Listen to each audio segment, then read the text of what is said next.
Mutton అయితే చేసుకున్నానండి. Mustard ఆయిల్లో ఆనియన్ వేసుకొని మటన్ అయితే వేసుకుంటున్నాను. కొంచెం ఆయిల్లో ఫ్రై అయ్యాక అల్లం వెల్లిగడ్డ పేస్ట్, పసుపు, ఉప్పు వేసుకొని 10 మినిట్స్ ఫ్రై చేసుకుంటాం. టమాటా కూడా ఇట్లా పైన వేసుకుంటే కుక్ అయిపోతుందండి. మళ్ళీ మసాలా వేసుకొని ఫ్రై చేస్తాం. ఇదిగోండి మంచిగా ఫ్రై అయింది. ఇప్పుడు కారం, ధనియాల పొడి, గరం మసాలా వేసుకొని ఫ్రై చేసుకుందాం. కొంచెం పెరుగు వేసుకున్నామండి. అలా అంతా మంచి కుక్ అయిందండి. ఇప్పుడు వాటర్ వేసుకున్నాము. ప్రెషర్ కుక్ అయితే చేసుకుందామండి. ఒక 5 to 6 విజిల్స్. ఇదిగోండి కర్రీ అయితే రెడీ అయిపోయింది. ఈరోజు మా దగ్గర కొత్తిమీర లేదండి.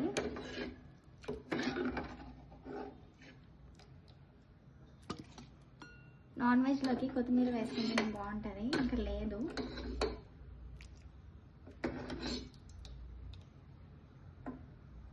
వేడి వేడిగా మటన్ కర్రీ ఇంకా రైస్ అండి. వీడియో నచ్చితే లైక్ చేసి సబ్స్క్రైబ్ చేసుకోండి. Thank you so much.